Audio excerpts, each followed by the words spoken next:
Hi ನಮಸ್ತೆ, ಆಹಾರ ಬುತ್ತಿಗೆ ಸ್ವಾಗತ. ಇವತ್ತು ನಾನು ಸಬ್ಬಕ್ಕಿ ಸೊಪ್ಪು ತೊಗೊಂಡ್ಬಿಟ್ಟು ಒಂದು ಕೂಟ್ ಮಾಡಿ ತೋರಿಸ್ತೀನಿ. ಸಬ್ಬಕ್ಕಿದು ಈ ಬೇಳೆ ಹಾಕಿಬಿಟ್ಟು ಕೂಟ್ ಮಾಡಿ ನೋಡಿ, ಸೂಪರಾಗಿರುತ್ತೆ. ನೋಡಿ, ಇದು ಮೈಸೂರು ಬೇಳೆ ತೊಗೊಂಡಿದ್ದೀನಿ, ಒಂದು ಚಿಕ್ಕ ಬಟ್ಲೆ, ಒಂದು ಬಟ್ಲೆ ತೊಗರಿ ಬೇಳೆ ತೊಗೊಂಡಿದ್ದೀನಿ. ಇವೆರಡು ಇವಾಗ ನಾನು ತೊಳೆಯೋಕ್ಕೆ ಹಾಕ್ತೀನಿ. ಈ ಬೇಳೆ ಎರಡು ನಾವು ತೊಳೆಯೋಕ್ಕೆ ಹಾಕ್ಬಿಟ್ಟು ಸೊಪ್ಪು ಕಟ್ ಮಾಡಿಕೊಂಡು ನಾವು ಕುಕ್ಕರ್ಗೆ ಹಾಕ್ಕೊಳ್ಳೋಣ. ಎರಡು ಮಿಕ್ಸ್ ಮಾಡ್ಕೊಂಬಿಟ್ಟು ನಾವು ಹಿಂಗೆ ತೊಳ್ಕೊಂಬಿಟ್ಟು ಸೈಡ್ಗೆ ಇಡೋಣ. ಇವಾಗ ನಾನು ಇದನ್ನು ಸಬ್ಬಕ್ಕಿ ಸೊಪ್ಪು ಕಟ್ ಮಾಡ್ತೀನಿ. ಈ ಥರ ಸಬ್ಬಕ್ಕಿ ಸೊಪ್ಪು ತೊಗೊಂಡ್ಬಿಟ್ಟು ನೀವು ಕಟ್ ಮಾಡಿ ಚೆನ್ನಾಗಿ ನೀವು ಕೂಟ್ ಮಾಡಿದರೆ ತುಂಬ ಚೆನ್ನಾಗಿರುತ್ತೆ. ಇದು ಕಡ್ಡಿ ಸ್ವಲ್ಪ ಕಡ್ಡಿ ಜಾಸ್ತಿ ತೆಗಿಯೋಕ್ಕೆ ಹೋಗಬೇಡಿ, ಬಲ್ತಿದ್ರೆ ಮಾತ್ರ ಜಾಸ್ತಿ ತೆಗಿಬೇಕು. ಸಬ್ಬಕ್ಕಿ ಸೊಪ್ಪಿಂದು ಕೂಟಾಗಿರೋದು, ಪಲ್ಯ ಆಗಿರೋದು ಎಲ್ಲ ತಿಂದಿದ್ದೀರಾ. ಆದರೆ ಈ ಥರದೊಂದು ಬೇಳೆ ಮಿಕ್ಸ್ ಮಾಡಿ ಈ ಥರ ಗೊಜ್ಜು ಥರ ಮಾಡಿ ಚಪಾತಿಗಾಗಿರ್ಬೋದು, ರೊಟ್ಟಿಗಾಗಿರ್ಬೋದು, ಅನ್ನಕ್ಕಾಗಿರ್ಬೋದು, ಅದಕ್ಕೆಲ್ಲ ನಾವು ಇವಾಗ ಮಾಡ್ಕೊಂಬರೋಣ. ಎಷ್ಟು ಚೆನ್ನಾಗಾಗುತ್ತೆ ಅಂದರೆ ಇದನ್ನು ಕಟ್ ಮಾಡಿಬಿಟ್ಟು ಮಾಡಿದರೆ ಸಬ್ಬಕ್ಕಿ ಸೊಪ್ಪು ವಾಸನೆ ಬರುತ್ತಂತ ಎಷ್ಟೊಂದು ಜನ ತಿನ್ನೋದೇ ಇಲ್ಲ. ಈ ಥರ ಮಾಡಿ ನೋಡಿ ನೀವು, ಹೇಗೆ ಸ್ಮೆಲ್ಲು ಬರಲ್ಲ, ಏನೂ ಇಲ್ಲ, ಅಷ್ಟು ಚೆನ್ನಾಗಾಗುತ್ತೆ ಇದು. ಒಂದು ಸತಿ ಇದನ್ನು ನೀವು ಮಾಡಿ ಟ್ರೈ ಮಾಡಿ ನೋಡಿ. ಸಬ್ಬಕ್ಕಿ ಸೊಪ್ಪಿದ್ದಾಗ ಸೂಪರಾಗಿರುತ್ತೆ. ಈ ಥರ ಸಣ್ಣಗೆ ಕಟ್ ಮಾಡ್ಕೊಂಬಿಟ್ಟು ನಾನು ಕುಕ್ಕರ್ಗೆ ಹಾಕಿ ತೋರಿಸ್ತೀನಿ. ನೋಡಿ, ಈ ಥರ ನೀವು ಕಟ್ ಮಾಡ್ಕೋಬೇಕು. ಕಟ್ ಮಾಡ್ಕೊಂಬಿಟ್ಟು ಇದನ್ನು ಇವಾಗ ನಾವು ಪಕ್ಕಕ್ಕೆ ಇಡೋಣ. ಇಟ್ಟು ಒಂದು ನಾನು ಕುಕ್ಕರ್ ತೊಗೋತಾ ಇದ್ದೀನಿ. ಈ ಕುಕ್ಕರ್ಗೆ ನಾನೀಗ ಸೊಪ್ಪು ಹಾಕ್ತಾಯಿದ್ದೀನಿ. ಈ ಥರ ಸೊಪ್ಪೆಲ್ಲ ಕಟ್ ಮಾಡಿಬಿಟ್ಟು ನೀಟಾಗಿ ನೀವು ಒಂದು ಕಟ್ಟಾದರೂ ತೊಗೋಬೋದು, ಅರ್ಧ ಕಟ್ಟಾದರೂ ತೊಗೋಬೋದು. ನಾನು 3 ಜನ ತಿನ್ನಷ್ಟು, 3-4 ಜನ ತಿನ್ನಷ್ಟು ಅಂತ ನಾನು ಅರ್ಧ ಕಟ್ ತೊಗೊಂಡಿದ್ದೀನಿ. ಇವಾಗ ಬೇಳೆ ಏನು ನಾನು ತೊಳೆಯೋಕ್ಕೆ ಹಾಕಿದ್ನಲ್ಲ, ಇದನ್ನು ತೊಳೆದ್ಬಿಟ್ಟು ನಾನಿವಾಗ ಇದಕ್ಕೆ ಹಾಕೋಣ.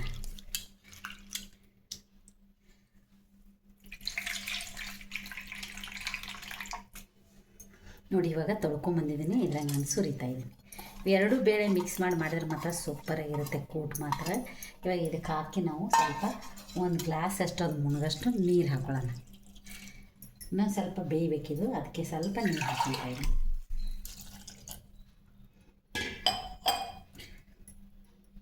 ನೋಡಿ, ಒಂದು ಅರ್ಧ ಸ್ಪೂನಷ್ಟು ನಾನು ಅರಿಶಿನ ಪುಡಿ ಹಾಕ್ಕೊತಾ ಇದ್ದೀನಿ. ಒಂದು ಅರ್ಧ ಸ್ಪೂನಷ್ಟು ನಾನು ಉಪ್ಪು ಹಾಕ್ಕೊತಾ ಇದ್ದೀನಿ. ಆಮೇಲೆ ನೀವು ನೋಡ್ಕೊಂಡ್ಬಿಟ್ಟು ಹಾಕ್ಕೋಬೋದು. ನಾನು ನೋಡಿ ಹಾಕ್ತಾಯಿದ್ದೀನಿ. ಇವಾಗ 1 ಸ್ಪೂನಷ್ಟು ನಾವು ಇವಾಗ ಎಣ್ಣೆ ಹಾಕ್ಕೊಳ್ಳೋಣ. ಎಣ್ಣೆ ನೋಡಿ, ಈ ಥರ ಎಲ್ಲ ಮಿಕ್ಸ್ ಮಾಡ್ಕೊಂಬಿಟ್ಟು ನಾವು ಇದನ್ನು ಇವಾಗ ಮುಚ್ಚಳ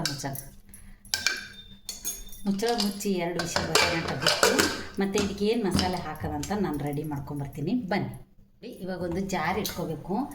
ಸಬ್ಬಕ್ಕಿ ಸೊಪ್ಪು ಬೇಳೆ ಬೇಯಿದ್ರಾಗ ನಾವು ಒಂದು 4-5 ಹಸಿಮೆಣ್ಸಿಕಾಯಿ ಹಾಕ್ಕೊತೀನಿ. ಒಂದು 4-5 ಬೆಳಕು ನಾನು ಬೆಳ್ಳುಳ್ಳಿ ಹಾಕ್ಕೊತಾ ಇದ್ದೀನಿ. ಸ್ವಲ್ಪ ನಾನು ಶುಂಠಿ ಬೆಳ್ಳುಳ್ಳಿ ಪೇಸ್ಟ್ ಹಾಕ್ಕೊತಾ ಇದ್ದೀನಿ. ಶುಂಠಿ ಇದ್ರೆ ನೀವು ಬರೀ ಶುಂಠಿನೇ ಹಾಕ್ಕೋಬೋದು. ನಾನು ಶುಂಠಿ ಬೆಳ್ಳುಳ್ಳಿ ಪೇಸ್ಟ್ ಐತೆ ಅಂತ ಹಾಕ್ಕೊತಾ ಇದ್ದೀನಿ. ಸ್ವಲ್ಪ ಜೀರಿಗೆ ಹಾಕಿಬಿಟ್ಟು ಇದನ್ನು ಸ್ವಲ್ಪ ಪೇಸ್ಟ್ ಮಾಡ್ಕೊಂಬರೋಣ, ಬನ್ನಿ. ನೋಡಿ, ಇವಾಗ ನಾನು ಪೇಸ್ಟ್ ಮಾಡ್ಕೊಂಬಂದಿನಿ.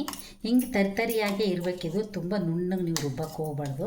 ಈ ಥರ ತರಿಯಾಗಿರೋದು ಹಾಕಿದರೆ ತುಂಬ ಟೇಸ್ಟ್ ಚೆನ್ನಾಗಿರುತ್ತೆ, ಸಖತ್ತಾಗಿರುತ್ತೆ. ಇವಾಗ ಇದನ್ನು ನಾನು ಬೇಳೆ ಬೆಂದ ತಕ್ಷಣ ಒಗ್ಗರಣೆ ಹಾಕಿ ತೋರಿಸ್ತೀನಿ. ನೋಡಿ, ಎಷ್ಟು ಚೆನ್ನಾಗಿ ಬೆಂದಿದೆ ಅಂತ.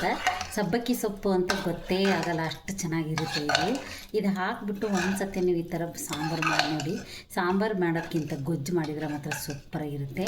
ಈಗ ನೋಡಿ, ಸಬ್ಬಕ್ಕಿ ಸೊಪ್ಪು ಬೇಳೆ ಎಲ್ಲ ಎಷ್ಟು ಚೆನ್ನಾಗಿ ನುಣ್ಣಗೆ ಬೆಂದಿದೆ. ಇವಾಗ ನಾನು ಇನ್ನೂ ಒಂದು ಗೊಜ್ಜು ಟೈಪ್ ಮಾಡ್ತೀನಿ. ಹೇಗೆ ಮಾಡೋದಂತೆ ನಾವು ಒಗ್ಗರಣೆ ಹಾಕೋಣ, ಬನ್ನಿ.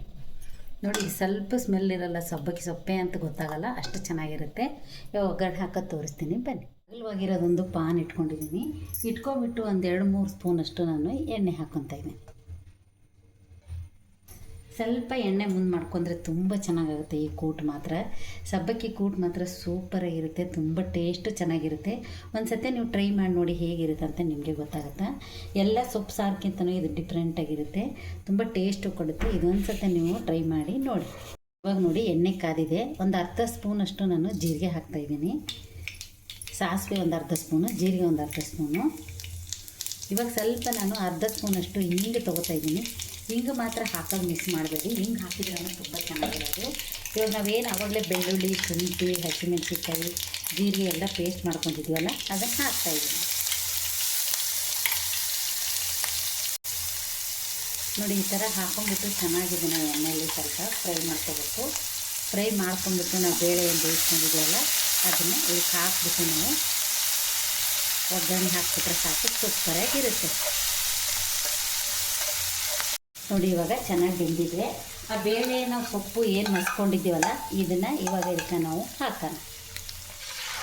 ಒಂದು ಸತಿ ನೀವು ಮಾಡಿ ನೋಡಿ, ನೀವು ಸಖತ್ತಾಗಿರುತ್ತೆ. ಟೇಸ್ಟ್ ಮಾತ್ರ ಡಿಫ್ರೆಂಟಾಗಿರುತ್ತೆ, ತುಂಬ ಚೆನ್ನಾಗಿರುತ್ತೆ. ಇದು ಮಾಡಿ ನೀವು ಮಾಡಿದ್ರೆ ಅಂದರೆ ಪದೇ ಪದೇ ಮಾಡ್ಕೊಂಡು ತಿಂತೀರಾ. ಆರೋಗ್ಯಕ್ಕೂ ತುಂಬ ಒಳ್ಳೆಯದು. ಸಬ್ಬಕ್ಕಿ ಸೊಪ್ಪು ತಿನ್ನೋದ್ರಿಂದ ಆರೋಗ್ಯಕ್ಕೂ ತುಂಬ ಒಳ್ಳೆಯದು.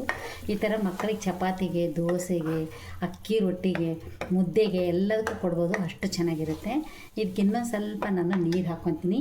ಇವಾಗ ನಾನು ಉತ್ತರ ಕರ್ನಾಟಕ ಕಡೆದು ಒಂದು ಸ್ವಲ್ಪ ಖಾರದ ಪೌಡ್ರ್ ಹಾಕ್ಕೊತೀನಿ.